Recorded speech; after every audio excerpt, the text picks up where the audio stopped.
Persona 5 is finally coming to Fortnite after years of speculation and rumors. The latest P5X patch came in earlier than expected, which is a surprise but not without bugs. And people are actually losing it over at the Asian region of P5X because of a questionable direction regarding the event story. Hi, Math here, and here are some Persona game news over the weekend, starting with Joker finally sending a calling card to Epic Games. Dating back in 2024, as initially leakers mentioned that P3R will have a crossover with a famous battle royale. However, 2 years later and we haven't seen any teaser or trailer for Makoto or even Agus dancing their way to the game, who seemingly has crossover with so many different IPs already, from John Wick, Thanos, the Power Rangers, and even Honkai Star Rail. Now we have Persona 5, who is also famous for crossing over other franchises, though with a bit of infamy, as we all know that P5 Curse, where online games would announce end of service after Joker joins their game. Personally, I'm indifferent since the last time I played Fortnite was when Noob Master 69 was still a thing. Hopefully they can incorporate new side games for Persona 5 and it won't just be a skin like other Fortnite collabs. It's expected that Joker would be the front and center, but come on, it's safe to say that Queen Makoto will also be included, as she is the most iconic character in the P5 after Joker, and has been joining other games much like Joker. In fact, over to another game, Nikke, the gacha game famous for their jiggling guns, released the official ranking and skins of their collab with Persona. Makoto will be representing Persona 5 and seemingly got some of her assets missing, which didn't go well with the fans. I would say her other skin is cute though. I'm surprised that Yukiko would be representing Persona 4, as I always thought Chie was the popular pick, but I guess that's just in the western side. In particular, Yukiko does check all the marks for the Yamato Nadeshiko type of character. Over at Persona 3, I was really hoping for Mitsuru, but of course Nikke being a game about girls with guns, they obviously have to get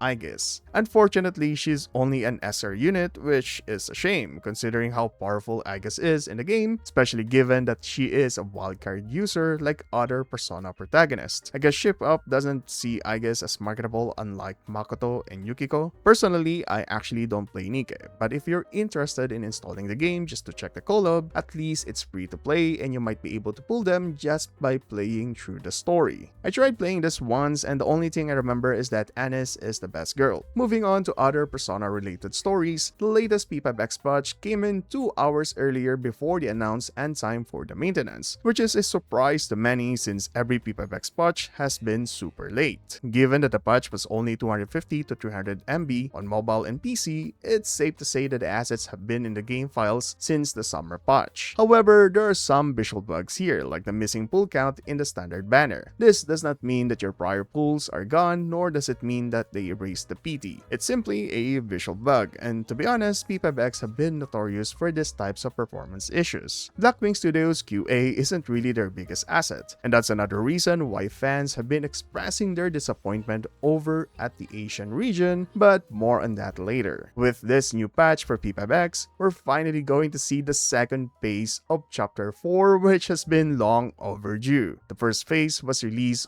back on April 30, 2026 as part of the 4.0 patch, and now we're at version 4.7. Of course, this delay was the result of the sync patch for the anniversary led by Hatsune Miku, which again a lot of P5X fans didn't want. Then the summer patch, which was supposed to come after the phase 2 of Chapter 4, but P5X decided that we needed Summer Marian and Summer Puppet first. Anyway, this version story patch will focus on Daichi. If you still remember what happened in the previous one, he is Shimatsuna's, as she puts it, manservant. This is akin to Katayama's part with Akashi, but unlike that, we'll see Daichi being an unwilling participant in Shimatsuna's scheme. I do love that P5X has these other bosses before the main palace ruler, as it gives the story a time to breathe, as well as hammering in the themes of each chapter. And I know how much of a fan favorite Daichi is, and to this day, his Phantom Idol is one of the most awaited units in the Asian server. Maybe Blackwing Studio will finally release that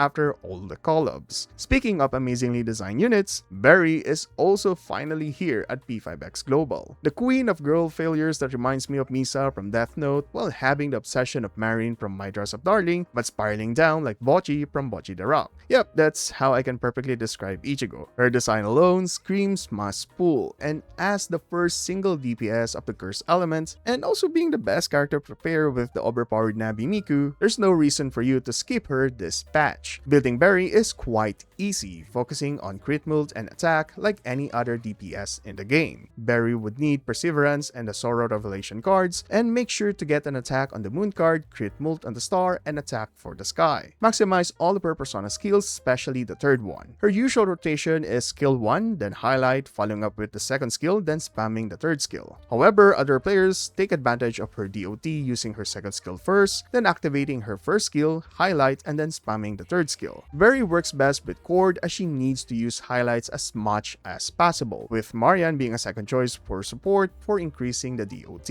So make sure to summon the Queen Failure Goth Girlfriend and your life in P5X will seem sweeter and darker at the same time. My only gripe with Ichigo is her Synergy ability, which unlocks new voice lines for the Phantom Idols.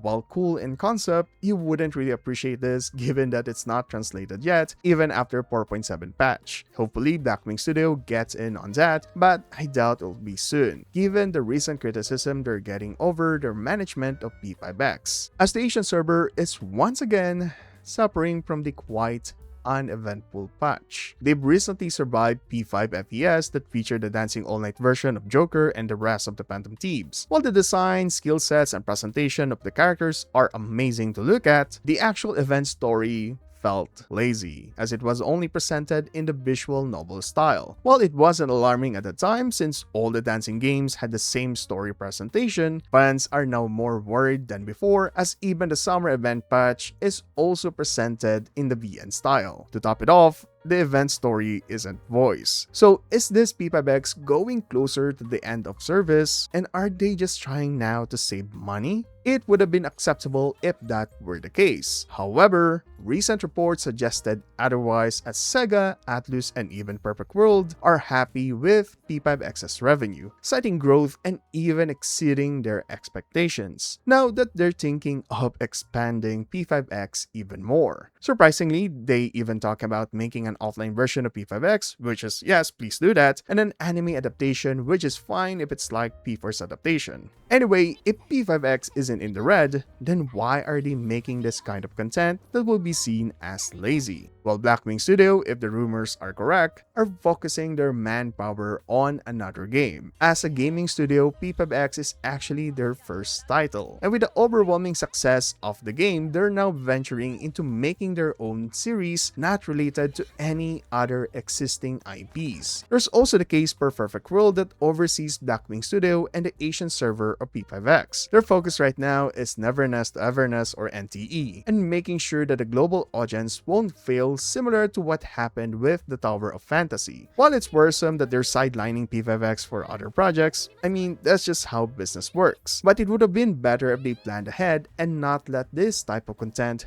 be the center of P5X. Because if that continues, then obviously P5X's revenue would also suffer. Just hope that by the time the global server reaches these versions of the game, Blackwing Studio and Perfect World have reached a solution. Also, please give Kira a proper swimming attire. I mean, he did win the global popularity poll. Anyway, that's all for now regarding Persona games. I usually don't provide news updates, but hey, I kind of want to do them more now, as I actually have a lot of thoughts on what expressed before, but couldn't since this channel mainly focuses on video essays. But I also wanted to talk about certain things that happened in the gaming world, like Sony stopping the physical media for PS5 and other things. So let me know if you like this type of content for the channel, and I'll try my best in making them. Join Otaku Defined for more Persona, Yakuza, and other JRPGs. This is Math, and stay awesome, my dudes.